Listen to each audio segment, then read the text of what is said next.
said that we won't reverse any of the decisions. Eamon Gilmore said in the Late Show appearance with Ryan Tubridy a few months ago that there would be no changes made to any budgetary measures enacted by Fianna Fáil. There'd be no changes made as far as they were concerned to those budgetary enactments in the first year after Labour came into office. Well, I think you're misquoting, with due respect to you, what Eamon Gilmore said. What do you recall him saying? Well, sorry, what do you recall him saying? If you're asking the question, Vincent, do you want an answer now, or do you just want to harangue me? Maybe if you tell us what you recall him saying. Well, if I get an opportunity to answer, I want to take it. Thank you very much. What Eamon Gilmore said, and what the position of the Labour Party is very clearly, is that in relation to the current finance bill that's before the Dáil, we want to see bonuses paid to bankers taxed. There's nothing in the bill in relation to that. We want to see people who have entered into a civil partnership, they were to have special arrangements made to provide for the same Joan, taxation benefits. You promised you'd say, in order to stop me harassing or heckling or whatever you said, haranguing you, you said that you'd answer my question was, well, what is your memory of what he said on the Late Show? What he said was that it was not going to be possible to reverse everything. If the government make some serious cuts to all of these things that you said that you won't cut, if you're in power in the next 6 months or a year or so on, will you reverse those cuts? No. You won't? No. Why not? Because I don't think that you can. I think once a decision is made, I think it's important. And are you not hiding behind the government's No, I'm not. I'm not. Because, no, what I am doing. No, I think we have to be. No, I think we have to be absolutely straight with people here. I think the politics of promises is over. No. When the Labour Party, if and when, yes, it is actually. You know perfectly what the Labour Party he has said there would be no changes to the budgetary measures introduced by Fianna Fáil and the Greens. Do you want to play back the interview? Well, what he said is it is not possible to reverse all changes. He didn't Can I just say to you? It's just extraordinary. People come on and say well, it's very extraordinary. You know it isn't true, but go on. Yeah. Well, are you just going to talk for the whole of the programme, or am I an invited guest who can actually answer some questions? Well, maybe you would answer the question and also tell it factually. Yeah. Can invest in this economy and get employment. Vincent, you seem to regard employment for people who are currently not working as a joke. And I know a lot of people who, represented by Joe, simply don't seem to care about employment creation. But employment creation is the difference between...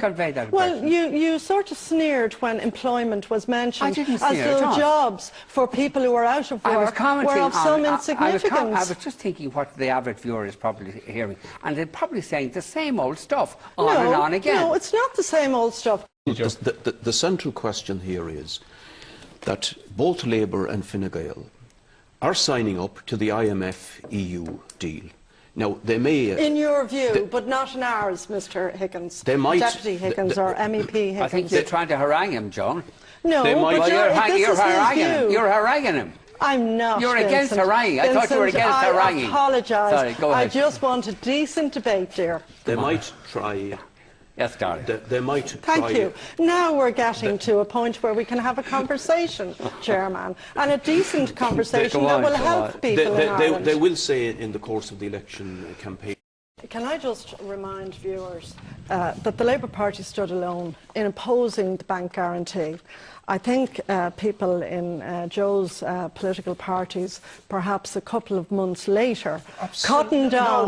Sorry, your erstwhile allies. I didn't interrupt you, Mr Higgins. I didn't interrupt you.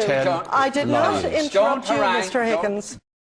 Previous former Taoiseach said Deputy Burton has been throwing so many red herrings at white elephants, I better just ignore them. But lumping in the Socialist Party and the United Left Alliance... Well, you had nothing to say on the bank guarantee, Joe. For about 2 months, you were like a Carmelite. You'd taken a vow of silence on it. You never even spoke about the bank guarantee. You came out months later and indicated that perhaps you were against it. And then as time rolled by, you found your courage and you became against it. You get hyper-irritated when anybody harangues you. Not so please don't harangue Joe. I'm perfectly charmed and Joe gets very upset. I just wanted my chance to say something. Lumping in the Socialist Party and the United Left Alliance with Sinn Féin in a technical group, I mean, the Deputy... Well, that's where you were. That's where your bedfellows. The Deputy really is on a different planet. Now, Deputy Coveney, in fairness to him, said there isn't a moral justification for saddling Irish people with the speculators' billions of bad debts. Deputy Burton wouldn't answer the question. Sorry, I wasn't asked the question. The question was addressed to Deputy Coveney. Do you wish to address the question to me now? Of course it's immoral. Yes. There are a lot of... You can't even hold... Just let him finish. You don't seem to be able to hold facts for 5 minutes in your head, Deputy Higgins. Deputy, just leave me finish the point. Or what do we call you? Do we call you your MEP-ship? As you're using our titles, we feel we should have a title to use for you. When you get an Deputy? When you get an opportunity... You used to be called Joe. When you get the row between Mr Higgins and Mr Barroso. Mr Barroso is an ex-Maoist, Mr Higgins is a Trotskyite. It may have been to do with that. The point is... Are you an ex-anything, by the way? No, I have always been a member of the Labour Party, and I have always been a social democrat. You were the militant tendency for a while. I doubt that Joe would ever have had me in his outfit, because I'm an independent thinker, and I don't think that's allowed in Joe's particular canon of extreme left-wing politics. And Gilmore said no. Tubridy asked why not, and Gilmore said no, because once a decision is made, we have to be straight with the people. The politics of promises is over. I'm not going to go around the country and tell people here and there that cuts that were made will be reversed after the election. That's what I said, he said, and that's what you disputed repeatedly. No, it's not what you said, he said. What and what Eamon Gilmore has said... You're amazing. You are quite amazing. Election. So this is precisely what I said, he said, and you went on and on and on, saying, no, he didn't say... I didn't go on and on. Yes, you did go on and on. No, I didn't, Vincent. Yes, you did. And you said, oh, no, he said, we'll... Sorry, Vincent, nobody in this country, not even Joe, can actually reverse every cut that has been made. It's not what we're talking about. It's not what we're talking about. You're now just trying to deflect attention away from the fact that this is what Eamon Gilmore said on the Late Late Show. Vincent, why didn't you give the people the opportunity of putting the finance bill in front of the people and then defend what you say is your proposals in regard to that, so that all parties can say and justify, for example, we were talking about earlier, why the Irish people should be called upon to pay the bad gamblers' debts in our public services and the living standards of our people should be hammered in order to do that. But both of your parties deliberately connived with the government because you want Fianna Fáil. Well, that's a lie on your part, you want... That's a lie by you. You're now lying. You're using political lies to try and do down people who want... Sorry, don't speak about me in that derogatory way, if I may say so, You haven't Mr. Higgins. interrupting me all night, sorry. Perhaps you're just unable to deal with women as equals. Our job is to get... Well, sorry, tough, if your little ego is hurt. Our job is to get people back to work and to get our economy and businesses restored.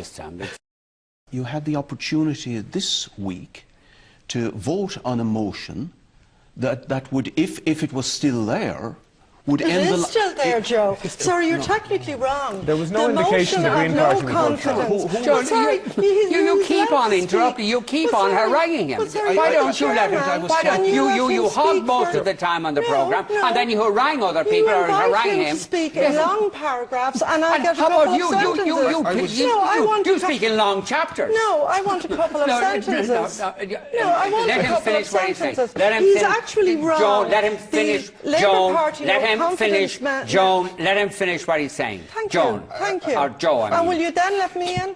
Because Joan doesn't want to finish what she has to say. Joe. No, I was actually talking to Deputy Simon Coveney here.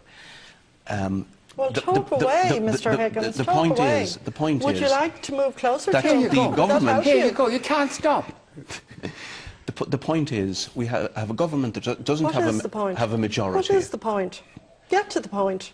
You're talking now for ages. It's okay. You're going to get to see. There's room for the two of you in that constituency. It's okay. You don't have to harass them the whole time. The question is that in the middle of this week... We have a lot of people unemployed. Please, Joan, stop. And worldwide yesterday evening, which means there were tens and tens of thousands of tweets. Right now, Joan Burton is trending worldwide. Wow. Yeah, there you go. Don't tell Vincent that, he'll get upset. I know Vincent will kiss him. No, I'm not a bit upset. Come on, what are they tweeting about Joan?